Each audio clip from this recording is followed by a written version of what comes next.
Mr. Murthy Nagarajan, Head Fixed Income Quantum IMC is with us. Thank you so much, sir, for joining us. Mr. Rajan this morning announced the monetary policy. Sir, I would like to ask you that what's your take on the RBI policy? RBI has kept rates unchanged, but the tone of RBI has been slightly hawkish.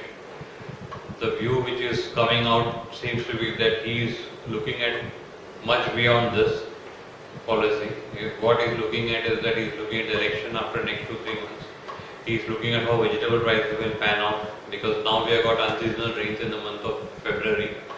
That has already led to prices of fruits, vegetables going up in the month of March, and in the month of April onwards the summer season starts again, and that is traditionally the period when vegetable prices, fruit prices go up.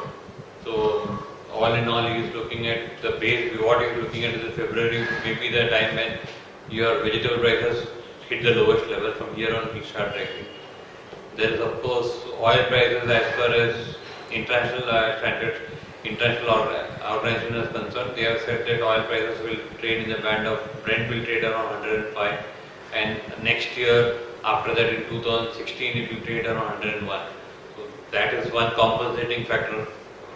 Maybe because the Chinese economy is not doing well, you will see metal prices also being subdued.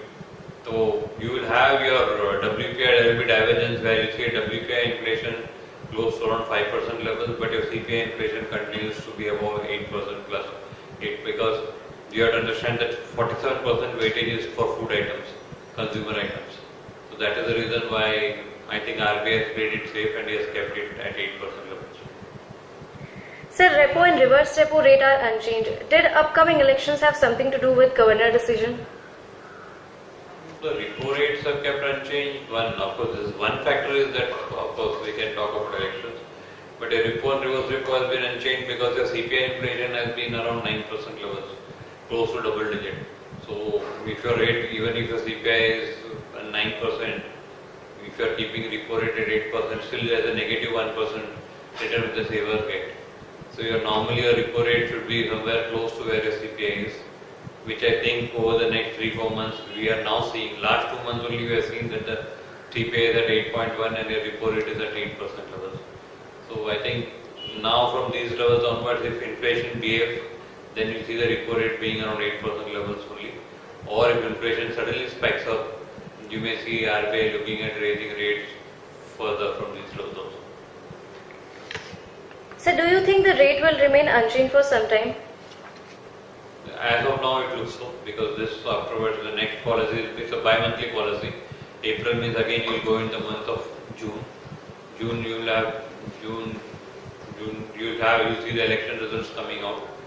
So I think at least for the next 4 months we should see rates being almost unchanged from these levels, barring any unforeseen situation like a surprise shock being because of a drought in Indian market, a drought because of unseasonal rains. I should see the policy rates should broadly remain unchanged in the next 3 to 4 months from here on. Thank you so much. Mutual fund investments are subject to market risk. Read all scheme related documents carefully.